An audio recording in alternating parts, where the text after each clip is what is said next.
The unit circle is the collection of all points in the coordinate plane that fit the equation x squared plus y squared is equal to 1.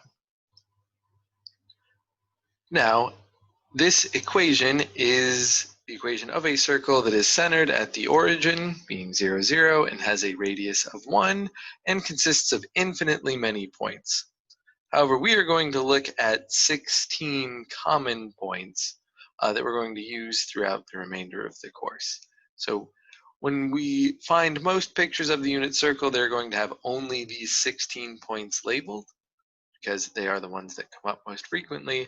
However, any point that fits the equation x squared plus y squared is a part of the unit circle, not just these 4 basic ones.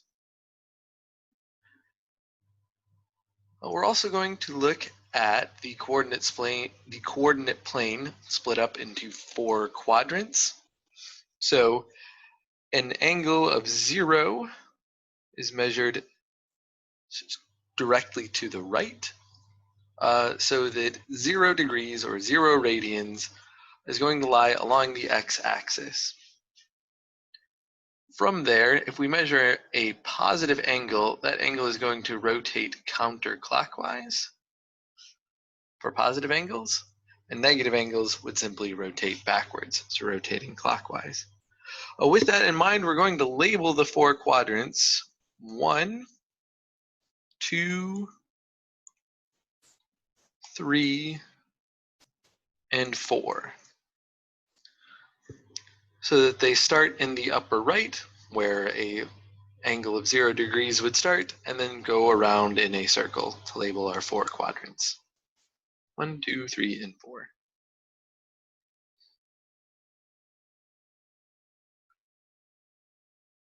Even in the best case scenario where you always have access to your notes, I think that it's quite beneficial to have the unit circle memorized because it is going to come up quite frequently.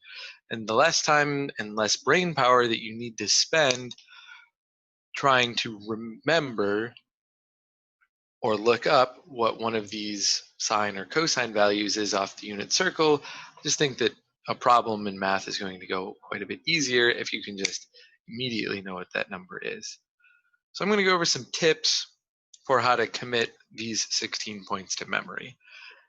And the real trick is to only really memorize one of the 4 quadrants, namely the first quadrant.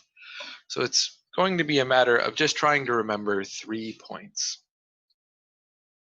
Pi over 6 is the point square root of 3 over 2, 1/2. Pi over 4 is the point square root of 2 over 2, square root of 2 over 2. And pi over 3 is the point 1/2 root 3 over 2. Because we're going to find that these patterns and these numbers show up everywhere else in the unit circle. So as long as we can learn just this first quadrant, we can then apply that knowledge everywhere else.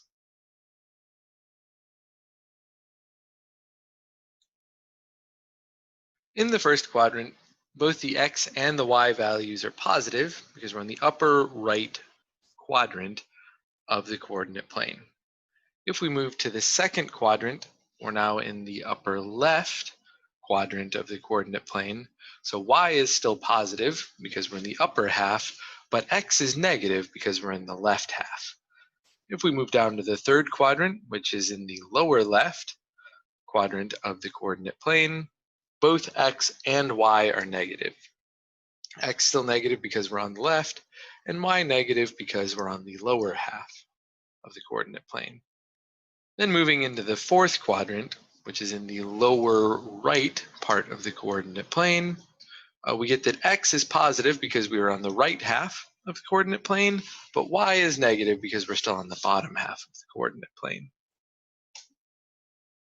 If we look at any angle on the unit circle in radian measure and compare it back to the first quadrant with this positive and negative idea in mind, we should be able to find any of our values quite easily.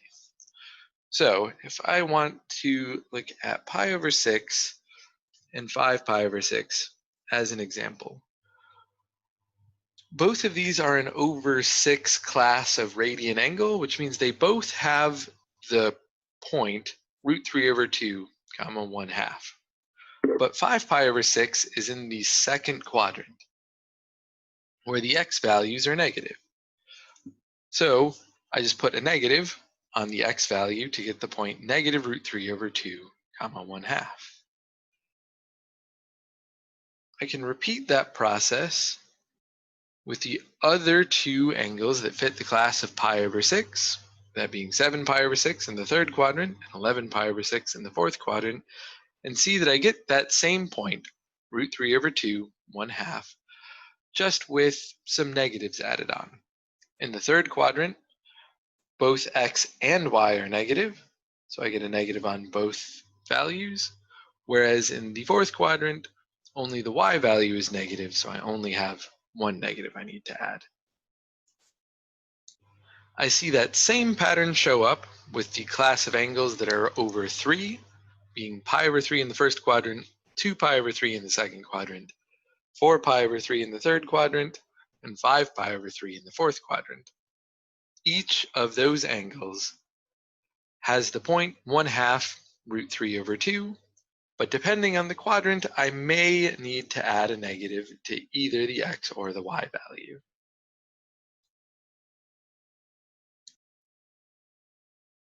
I can see that pattern emerge one more time with all of the pi over 4 class of angle, where each of the over 4s has the point root 2 over 2, comma root 2 over 2, but depending on the quadrant, I may or may not need to add a negative to either the x or the y value. Lastly, there are the 4 points that fall on the axes, but there's usually not much of a trick to memorizing these. Our values are either 0 or 1, depending on the axis that we're on. Positive x-axis has the point 1, 0. Positive y-axis, 0.01. The negative x-axis is negative 1, 0. And the negative y-axis is 0, negative 1. When it comes to remembering the tangent values, there's a bit of a trick here as well.